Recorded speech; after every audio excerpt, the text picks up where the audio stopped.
This is my house. This is my residence in Butuan City. My house is not yet finished because of the lack of money to finish my house. This is before my house that I make a chicharon factory.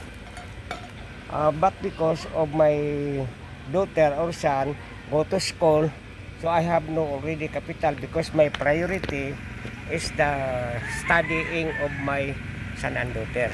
Pastor, sorry, Dato, here's the thing. You sign agreements with big mining companies, am I correct? Yes. And they're supposed to give you, on the contract, 1% annual.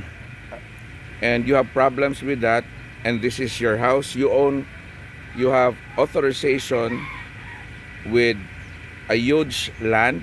Yes. 25,000 hectares. Yeah.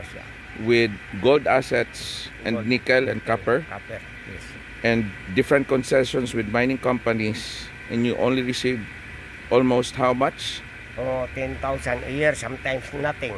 10,000 pesos or 20,000 pesos? 20 pesos if 1,000 pesos. The person was lucky to give us. Okay.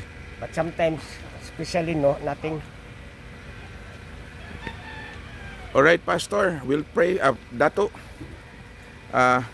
thank you, and we will talk more. Okay. And hopefully we could do something about this thing.